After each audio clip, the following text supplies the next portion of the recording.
The world is not fair, and the sooner you accept this brutal truth, the sooner you can stop being its victim. Right now, while you're watching this, someone less intelligent than you is commanding more respect. Someone weaker than you is wielding more influence. Someone with fewer skills than you is living the life you want, simply because they understand the dark psychology of human nature. You've been programmed to play by rules that others broke long ago. You've been conditioned to be nice while others are being strategic. You've been taught to wait for respect while others are taking it. The game is rigged, but not in the way you think. It's rigged against those who refuse to learn its real rules. It's rigged against those who believe fairness exists. It's rigged against those who think good intentions matter more than psychological dominance.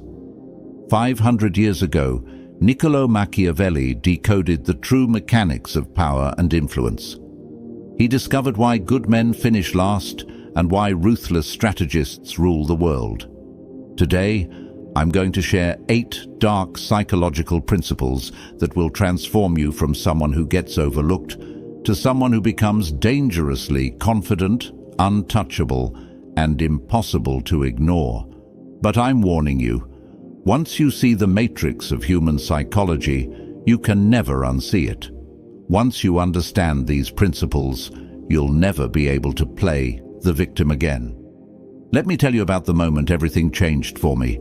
I used to be that guy who had all the right answers, but no one listened. I was intelligent, hardworking, genuine, and completely invisible. I watched as confident idiots got promoted over me. I saw manipulative people build empires while honest people struggled.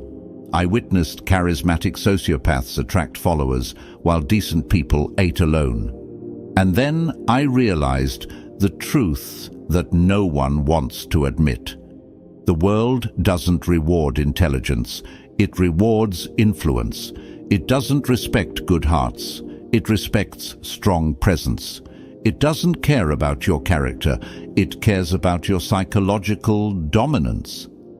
This realization destroyed my naive worldview, but it also liberated me from a life of frustration and invisibility. Machiavelli lived in Renaissance Italy, surrounded by political intrigue, betrayal, and psychological warfare. He watched kingdoms rise and fall based on one simple principle: those who understand human psychology rule those who don't. His observations aren't just historical curiosities, they're operating manuals for anyone who wants to stop being manipulated and start becoming magnetic. Being ruthless doesn't mean being cruel, it means being psychologically sophisticated. It means understanding that while you're playing checkers with good intentions, others are playing chess with calculated moves. Here's what I need you to do before we dive deep. Write this declaration in the comments: I refuse to be psychologically dominated by others. This isn't just a comment, it's your first step towards psychological sovereignty, because everything I'm about to teach you requires one fundamental shift. From victim mindset to predator mindset. Are you ready to become dangerously confident? Let's begin. Number 1. Fairness is a psychological trap. Here's the first brutal truth. Fairness is a lie sold to keep you weak and compliant. Every time you wait for fair treatment, someone else is taking what you want. Every time you play by imaginary rules, others are rewriting the game to their advantage. Every time you expect reciprocity, manipulators are exploiting your predictable behavior. You've been conditioned to believe that being fair makes you noble. In reality, it makes you prey. Think about your own life. How many times have you given respect to someone who showed you none? How many times have you helped someone who never helped you back? How many times have you waited for your turn while others cut the line? This isn't because you're unlucky, this is because you're psychologically programmed to lose. Machiavelli observed, Men should either be treated generously or destroyed because they take revenge for slight injuries. For heavy ones, they cannot. This isn't about physical violence. It's about psychological warfare. When you wound someone's ego slightly, they remember and plot revenge. When you psychologically dominate them completely, they accept their position and move on. Most people make the mistake of half measures. They give weak pushback to strong personalities. They set soft boundaries with aggressive people. They try to reason with those who operate on pure self-interest. This creates the worst possible outcome. You look weak, but you also create enemies who see you as a target they can eventually defeat. Here's what psychological dominance actually looks like. When someone disrespects you, you don't argue or explain why they're wrong. You simply demonstrate through your actions that disrespecting you comes with immediate and severe social consequences. You don't negotiate with people who don't respect your worth. You don't try to convince people to treat you better. You create situations where treating you well is in their self-interest, and treating you poorly costs them something they value. Stop being fair with people who aren't fair to you. Start being strategic with people who only understand power dynamics. Number 2, ruthlessness is emotional discipline. Most people think ruthless means losing control and lashing out. They're completely wrong. True ruthlessness is the opposite. It's ice-cold emotional discipline. Ruthless people don't get angry, they get strategic. They don't react emotionally, they respond calculatedly. They don't make decisions from hurt feelings, they make decisions from logical assessment of what serves their interests.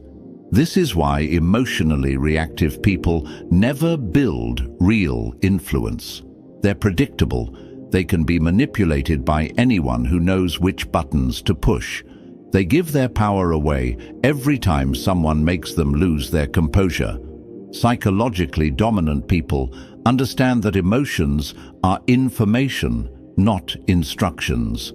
They feel the anger, frustration, or disappointment, but they don't let these feelings control their actions. Let me give you an example. Someone publicly embarrasses you or tries to undermine your reputation. The emotionally reactive person gets defensive, argues, tries to explain why they're right. This makes them look weak and validates the attacker's power. The ruthlessly disciplined person does something different.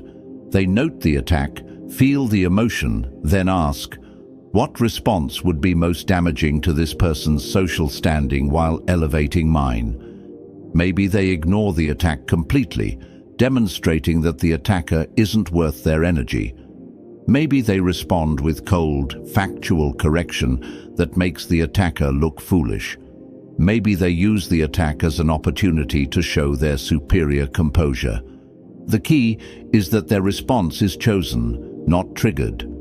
Machiavelli understood this. Injuries should be inflicted all at once, so that their ill savor, being less lasting, may give less offense. When you must respond to psychological attacks, make your response decisive and final. Don't engage in ongoing drama. Don't get pulled into emotional back and forth. Make one calculated move that ends the conflict in your favor. Think about the most psychologically powerful people you know. Do they lose their temper regularly? Do they get into shouting matches? Do they let others control their emotional state? Nah. They maintain emotional sovereignty. They choose their battles. They respond from strategy, not from feelings. This emotional discipline becomes a source of tremendous psychological power. When others know they can't manipulate your emotions, they start treating you with caution and respect. Master your emotional responses. Let others react while you strategically respond. Number 3, psychological dominance trumps likability. This truth will shatter your people-pleasing programming. being respected is infinitely more valuable than being liked. When people merely like you, they take risks with your feelings because they assume you'll forgive them. When people respect your psychological strength, they think twice before crossing you because they know there will be consequences. Likable people are safe. They're predictable. They're easy to take advantage of because everyone knows they won't retaliate meaningfully. Psychologically dominant people are dangerous. They're unpredictable. They're treated with caution because everyone knows they can and will defend their interests. Think about your social circles. Who gets the most respect? The nicest person or the person with the strongest presence? Who do people consult before making decisions? The one who agrees with everyone or the one whose approval actually matters? Machiavelli was direct about this. It is much safer to be feared than loved if one has to lack one of the two. This doesn't mean being a tyrant. It means being someone others know they cannot disrespect without facing real consequences. It means having a reputation for being fair, but formidable. Here's how this works in practice. Likable people say yes to requests they don't want to fulfill because they fear disappointing others. Dominant people say no without guilt because they prioritize their own interests. Likable people accept disrespect and hope it will stop. Dominant people address disrespect immediately and decisively. Likable people try to be included in everything. Dominant people are selective about what deserves their presence. Likable people explain and justify their decisions. Dominant people make decisions and expect others to adapt. The psychological shift from likability to dominance is profound. Instead of asking, "Will they like me if I do this?" you start asking, "Will this action increase or decrease my social power?" Instead of trying to make everyone comfortable, you become comfortable with others' discomfort when it serves your interests. Instead of seeking approval, you become someone whose approval others seek. This isn't about becoming an asshole. It's about becoming someone whose respect must be earned, rather than someone who gives respect freely to those who don't value it. Build psychological dominance through consistent demonstration of your standards and boundaries. Let others compete for your approval instead of competing for theirs. Number 4, decisive action creates psychological superiority. Here's where most people destroy their influence. They make weak moves repeatedly instead of strong moves rarely. Psychologically weak people constantly threaten consequences they never deliver. They give multiple warnings that train others to ignore them. They try to control through nagging, pleading, and emotional manipulation. This creates a terrible reputation. Everyone knows you're all bark and no bite. People learn to tune out your complaints because your warnings have no real power behind them. Psychologically dominant people operate differently. They give fewer warnings, but when they act, their actions are decisive and memorable. Machiavelli observed, "If an injury has to be done to a man, it should be so severe that his vengeance need not be feared." In psychological terms, this means when you must demonstrate your power, make it so clear and final that people understand not to test you again. Let me give you a concrete example. Someone in your social circle consistently disrespects you, interrupting you, dismissing your opinions, making jokes at your expense. The psychologically weak response is to keep asking them to stop, getting frustrated, complaining to others about their behavior. This actually reinforces their dominance because they see they can affect your emotional state without facing real consequences. The psychologically dominant response is different. You document the pattern, then you act once and decisively. Maybe you publicly call out their behavior in a way that embarrasses them. Maybe you exclude them from something they value. Maybe you demonstrate your social power, by turning others against their behavior. The key is that your response is disproportionately strong compared to any single incident, but proportionate to the overall pattern of disrespect. This creates psychological impact. Others see that disrespecting you has real costs. They also see that you're not someone who makes empty threats. When you act with force. This principle works in all areas of influence. Instead of constantly trying to convince people of your value, you occasionally demonstrate it so powerfully that the lesson sticks permanently. Instead of always being available and helpful, you're occasionally unavailable in a way that makes people realize they need you more than you need them. Instead of arguing your position repeatedly, you take actions that make your position undeniable. Make fewer threats, but follow through completely when you act. Build a reputation for decisive action rather than empty warnings. Number 5. Perception management is reality control. This is the most sophisticated form of psychological influence. Understanding that people's perception of you matters more than the objective reality of who you are.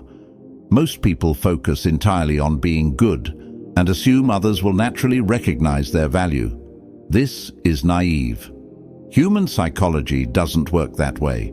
People don't have time to investigate your character deeply. They make snap judgments based on surface signals and social proof. If you don't actively manage how others perceive you, someone else will manage it for you, and not in your favor. Machiavelli understood this completely. Everyone sees what you appear to be. Few experience what you really are. This means that for the vast majority of people you encounter, your image is your reality.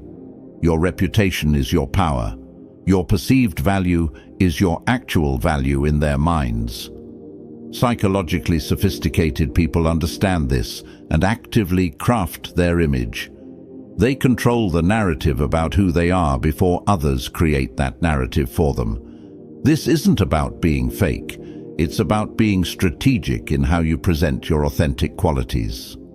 Think about social media. Two people accomplish the same thing. One person documents it strategically, showing their competence and success.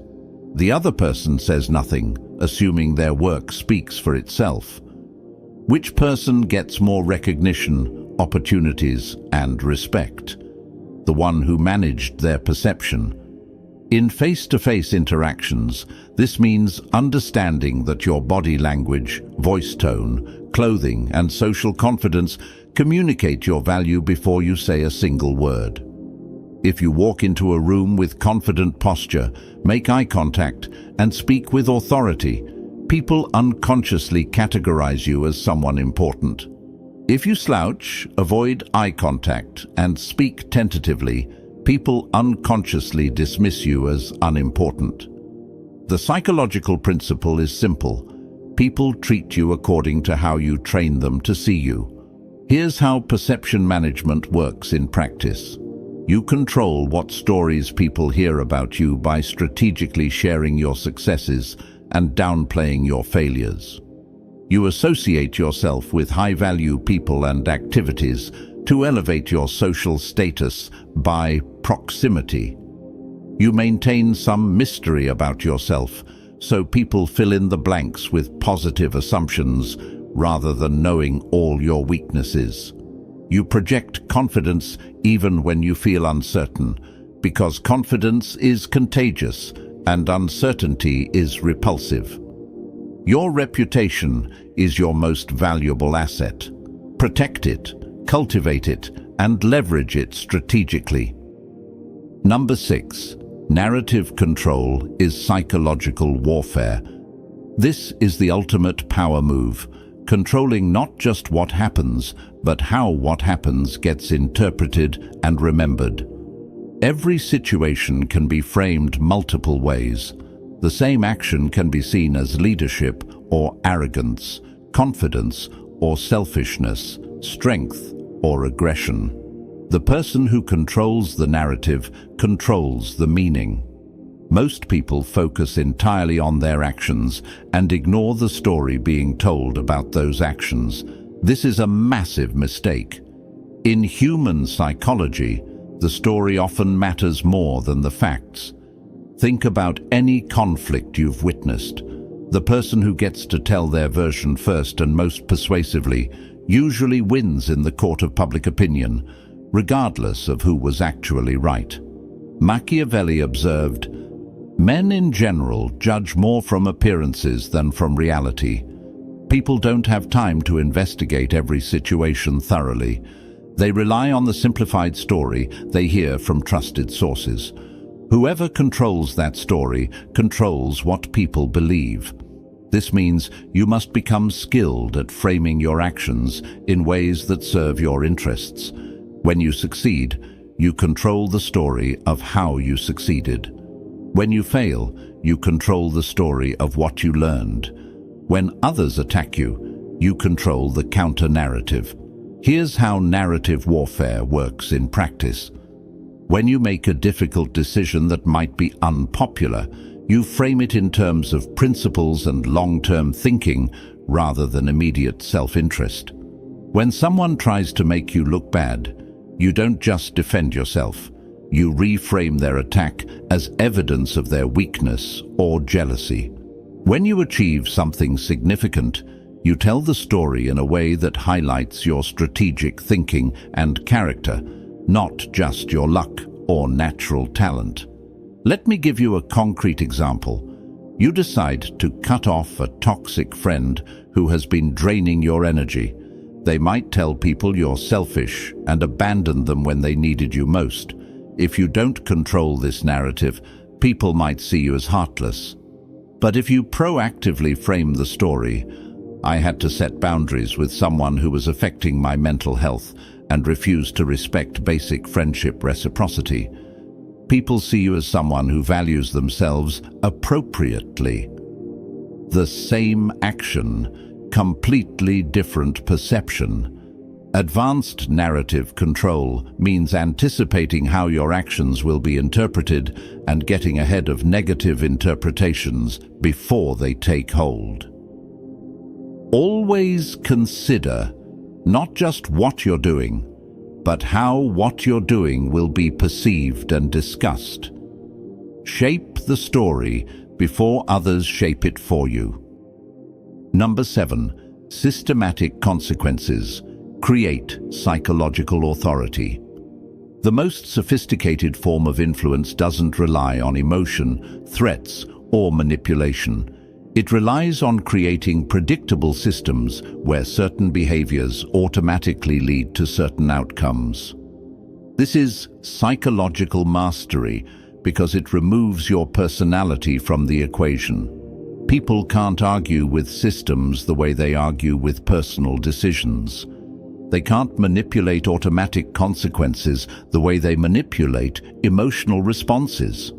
When you base your authority on getting angry or making threats, you're giving others control over your power. They can push your buttons, manipulate your emotions, and negotiate with your reactions. But when you create systems where respect leads to access and disrespect leads to exclusion, you maintain complete psychological control. Machiavelli understood this. A wise ruler should rely on what is in his own control, not on what is in the control of others. Here's how systematic authority works in practice. Instead of arguing with people who don't respect your time, you simply become unavailable when they need you. Instead of getting angry at people who take advantage of your generosity, you quietly redirect your help to those who show appreciation. Instead of trying to convince people to treat you better, you create situations where treating you well benefits them and treating you poorly costs them. Let me give you a specific example. You have friends who always expect you to be the one who plans social activities, but they frequently cancel last minute or show up late. The emotionally reactive approach is to get frustrated, complain about their behavior, or give them guilt trips about being unreliable. The systematically authoritative approach is different. I plan activities for people who confirm attendance and show up on time. If someone develops a pattern of cancelling or tardiness, I stop including them in planning. You don't announce this as a threat or punishment. You simply implement it as a natural system. People who value your effort get more of it. People who waste your effort get less of it. This creates psychological authority because people start modifying their behavior to maintain access to what you provide. They can't argue with the system because it's based on logical consequences rather than emotional reactions. The most powerful part of this approach is that it's self-maintaining. You don't have to constantly enforce rules or remind people of boundaries. The natural consequences do the work for you. Create systems where people's behavior toward you automatically determines their access to your value. Let natural consequences teach people how to treat you. Number 8. Silent dominance is ultimate power. Here's the final and most crucial lesson. True psychological dominance operates in silence. People who constantly talk about how tough, smart, or ruthless they are usually aren't. They're advertising what they wish they possessed, rather than demonstrating what they actually control. Real power doesn't need to announce itself. Real influence works behind the scenes. Real psychological dominance is felt rather than declared. The most dangerous people in any room are often the quietest ones. They're observing while others are performing. They're calculating while others are reacting. They're positioning while others are posturing. Think about the most psychologically powerful people you've encountered. Do they constantly remind you of their power? Do they brag about their influence? Do they threaten people who cross them? Nah. Their power is assumed, not announced. Their influence is demonstrated through results, not through declarations. Their dominance is felt through presence, not through words. Machiavelli captured this perfectly. The lion cannot protect himself from traps, and the fox cannot defend himself from wolves. One must therefore be a fox to recognize traps, and a lion to frighten wolves. This means you must be strategically intelligent when situations require cunning, and psychologically forceful when situations require strength. But the key is transitioning seamlessly between these modes without telegraphing your strategy. In practical terms, this means your competitors don't see your moves until it's too late to counter them. Your allies don't know how you're positioning them until they benefit from your positioning. Your enemies don't realize you're undermining them until their influence has already crumbled. Silent dominance looks like this. You work on building influence without announcing your ambitions. You position yourself strategically without making your strategy obvious. You gather information about others while revealing minimal information about yourself. You build alliances that serve your interests without making the alliance obvious to your competitors. You undermine those who work against you without them realizing the source of their declining influence. This isn't about being sneaky or dishonest. This is about understanding that strategic discretion is more powerful than tactical transparency. When you operate with silent dominance, people start experiencing your power without understanding how you acquired it. This makes your influence seem natural and inevitable rather than calculated and aggressive. Build your psychological empire quietly. Let others make noise while you make strategic moves. Demonstrate power through results, not through announcements. Here's the final truth that will determine whether you remain psychologically dominated or become dangerously confident. If you don't master the dark psychology of human influence, someone who has mastered it will control your life. This isn't a philosophical debate. This is psychological warfare happening around you every day. Right now, while you've been learning these principles, Someone is using them against people who don't understand them. Manipulative people are exploiting those who believe in fairness. Psychologically dominant individuals are positioning themselves above those who think good intentions matter more than strategic thinking. The choice is brutal but simple. Become someone who understands and uses psychological influence, or remain someone who gets influenced and used by others. You've been conditioned to think that learning these principles makes you bad. That's exactly what psychologically dominant people want you to believe. They want you to remain naive, predictable, and easy to manipulate while they operate with sophisticated understanding of human psychology. Every day you delay implementing these lessons is another day someone more ruthless is building the influence and respect you want. Every day you choose to remain nice instead of becoming strategically formidable is another day you give psychological ammunition to those who see kindness as weakness. The world doesn't need more naive, nice guys who finish last. The world needs more people who understand psychological realities and use that understanding to build lives of genuine influence and unshakable confidence. If these dark truths have awakened something in you, if you're tired of being psychologically dominated by others, then prove it. Like this video to show you're ready to stop being naive. Share it with someone who needs to understand that niceness without psychological strength is just weakness with good intentions. Subscribe, because these lessons are just the beginning of your transformation from someone who gets overlooked to someone who becomes impossible to ignore. Remember what you declared in the comments. I refuse to be psychologically dominated by others. Now stop refusing and start dominating. The choice is yours, but choose quickly, because while you're deciding whether to become psychologically dangerous, dangerous people are already deciding what to do with you.